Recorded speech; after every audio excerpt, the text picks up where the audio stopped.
Hi friends, ಎಲ್ರಿಗೂ ನಮಸ್ಕಾರ. JNC cooking ರೆಸಿಪೀಸ್ಗೆ ಸ್ವಾಗತ. ನಾನ್ ಜಯಶ್ರೀ. ನಾನು ಇವತ್ತು ಮಾಡ್ತಾ ಇರುವಂತಹ ರೆಸಿಪಿ ವರಮಹಾಲಕ್ಷ್ಮಿ ಹಬ್ಬಕ್ಕೆ ಒಂದು ಸಾಫ್ಟ್ ಅಂಡ್ ಟೇಸ್ಟಿ ರವೆ ಉಂಡೆ ರೆಸಿಪಿ ತೋರಿಸ್ತಾ ಇದ್ದೀನಿ. ತುಂಬಾ ಸುಲಭವಾಗಿ ಒಂದು 10 ನಿಮಿಷದಲ್ಲೆಲ್ಲ ಇದನ್ನ ತುಂಬಾ ರುಚಿಯಾಗಿ ಮಾಡ್ಕೊಂಡ್ ಬಿಡ್ಬೋದು. ಹಾಗಿದ್ರೆ ಬನ್ನಿ ಇದನ್ನ ಹೇಗ್ ಮಾಡೋದು ಅಂತ ನೋಡೋಣ. ಹಾಗೆ ಹೊಸದಾಗಿ ಯಾರೆಲ್ಲ ನನ್ನ ಚಾನೆಲ್ ನ ನೋಡ್ತಾ ಇದ್ದೀರಾ ದಯವಿಟ್ಟು ಸಬ್ಸ್ಕ್ರೈಬ್ ಮಾಡ್ಕೊಂಡು ನೋಡಿ. ಹಾಗೆ ಈ ರೆಸಿಪಿ ವಿಡಿಯೋ ನಿಮ್ಗೂ ಇಷ್ಟ ಆದ್ರೆ ಒಂದು ಲೈಕ್ ಮಾಡೋದ್ರ ಮೂಲಕ ಪ್ಲೀಸ್ ಸಪೋರ್ಟ್ ಮಾಡಿ, ಆಯ್ತಾ?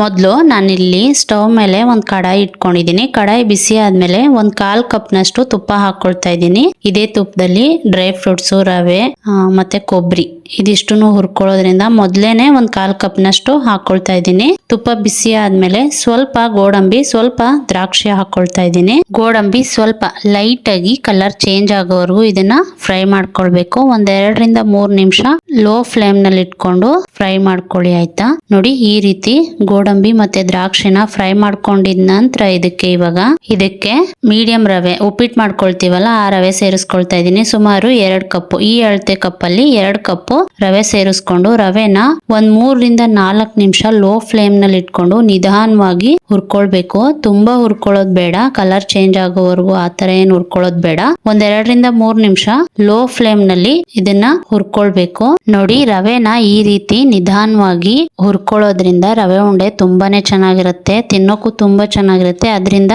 1-2 ರಿಂದ 3 ನಿಮಿಷನಾದ್ರೂ ನಿಧಾನವಾಗಿ ರವೆನ ಹುರಿದಿ ತಗೊಳ್ಳಿ, ಆಯ್ತಾ? ನೋಡಿ, ರವೆನ ಈ ರೀತಿ ಹುರ್ಕೊಂಡಿದ ನಂತರ ಇದಕ್ಕೆ ಕೊಬ್ಬರಿ ಸೇರಿಸ್ಕೊಳ್ತಾ ಇದ್ದೀನಿ. ಒಣಗಿರೋ ಕೊಬ್ಬರಿ, ಹಸಿದಲ್ಲ, ಚೆನ್ನಾಗಿ ಒಣಗಿರೋದು ಕೊಬ್ಬರಿ ಮೇಲೆ ಕಪ್ಪು ಪಾಟ್ನ ತೆಗೆದು ಸಣ್ಣದಾಗಿ ಹೆಚ್ಚಿ ಮಿಕ್ಸಿಲಿ ಸಣ್ಣದಾಗಿ ಪುಡಿ ಮಾಡಿ ಸೇರಿಸ್ಕೊಳ್ತಾ ಇದ್ದೀನಿ. ನೀವು ಈ ರೀತಿ ಬೇಡ ಅಂದ್ರೆ ತುರ್ದಿಯು ಕೂಡ ಸೇರಿಸ್ಕೊಳ್ಬಹುದು. ನಾವ್ ಯಾವ ಕಪ್ಪಲ್ಲಿ ರವೆ ತಗೊಂಡಿದ್ವೋ ಅದೇ ಕಪ್ಪಲ್ಲಿ 2 ಕಪ್ ನಷ್ಟು ಕೊಬ್ಬರಿ ಸೇರಿಸ್ಕೊಂಡಿದ್ದೀನಿ. ಫ್ಲೇವರ್ಗೋಸ್ಕರ ಒಂದು ಅರ್ಧ ಟೀ ಸ್ಪೂನ್ ಏಲಕ್ಕಿ ಪುಡಿ. ಇದನ್ನ ಇವಾಗ ಚೆನ್ನಾಗಿ ಒಂದ್ಸಲ ಮಿಕ್ಸ್ ಮಾಡ್ಕೊಳ್ಳಿ. ನೋಡಿ, ಈ ರೀತಿ ಚೆನ್ನಾಗಿ ಒಂದ್ಸಲ ಮಿಕ್ಸ್ ಮಾಡ್ಕೊಂಡಿದ ನಂತರ ಇವಾಗ ಇದಕ್ಕೆ ಸಕ್ಕರೆ ಹಾಕೊಳ್ತಾ ಇದ್ದೀನಿ. ರವೆ ಮತ್ತೆ ಕೊಬ್ಬರಿ ತಗೊಂಡಿದ್ವಲ್ಲ ಅದೇ ಕಪ್ ಅಳತೆಲಿ 1 ಕಪ್ ನಷ್ಟು ಸಕ್ಕರೆ ಸೇರಿಸ್ಕೊಳ್ತಾ ಇದ್ದೀನಿ.